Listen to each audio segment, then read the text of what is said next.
CNN. The grueling search efforts following mudslides in Southern California enter a fourth day Friday, with authorities scouring piles of debris again as the window to find survivors narrows. Rescuers plan to search several areas for a second time, hoping to find victims and structures previously examined in the immediate aftermath of Tuesday's mudslides. The mudslides killed at least 17 people and destroyed dozens of homes. Those killed ranged in age from 3 to 89, and all lived in Santa Barbara County, northwest of Los Angeles, authorities said. Dozens remain unaccounted for despite days of frantic searches by rescuers after rivers of mud and boulders flooded through communities in Montecito, an affluent seaside community east of Santa Barbara, demolishing homes and leaving roads impassable.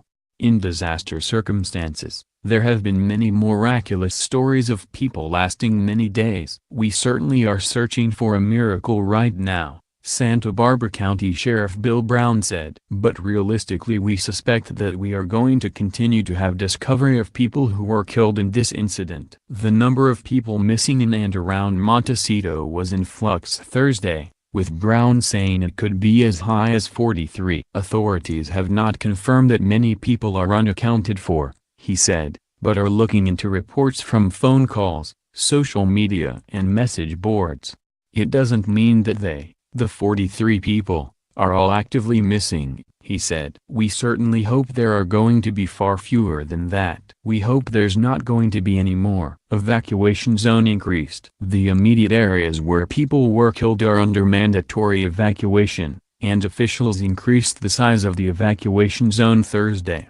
We know that this is a terribly inconvenient development, but it is also incredibly necessary, Brown said. This entire area is a very active rescue and recovery and repair zone right now, he said. He said the zone, which includes areas formerly under voluntary evacuation advisories, would be in effect for 1 week but that residents should plan for 2. Rescue workers are using helicopters and all-terrain vehicles in a search hampered by blocked roads and downed trees and power lines. Billy Grokenberger lives in a part of Montecito that was under a voluntary evacuation order. He and his parents put belongings in 3 cars in case they decided to leave before the storm. They didn't. We had thought about leaving, but we had just had the fires, he said, referring to the recent wildfires that stripped the area of needed vegetation. We didn't take it seriously enough. On the morning of the storm, Grokenberger watched as 2 to 3 feet of water streamed down the street. In 4 minutes the water was through our wall and in our house, almost to the 2nd story, he said. The house is destroyed, but you know, there's just so many others who are less fortunate. But we just feel lucky that we were able to get out and are alive. Risk of mudslides for years. The storm hit hard between 3 and 6 a.m. Tuesday. The rain poured down on hillsides charred by recent wildfires, which burned vegetation that otherwise could make the terrain more resistant to mudslides. The Thomas Fire, the largest wildfire in California's recorded history, has burned more than 281,000 acres in Santa Barbara and Ventura counties since it began in early December. It's still burning. Geologists and forecasters warned that intense rain could trigger deadly mudslides from the scorched areas. And because of the fire, communities below the scarred terrain could remain at risk of mudslides for years, said Randall Gibson, a research geologist with the U.S. Geological Survey.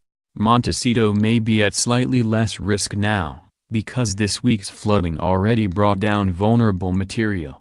But, no storm brings down everything that is susceptible. There's almost always more that could come down, Gibson said. Montecito and Carpinteria are especially vulnerable to mudslides because the steep terrain in some places goes from thousands of feet above sea level to sea level in just a few miles, said Tom Fair, a deputy public works director with Santa Barbara County. CNN's Paul Verkaman, Lindsay Benson, Jason Hanna, Joe Sutton, Dave Alsip, Stella Chan and Sonia Hamasaki contributed to this report.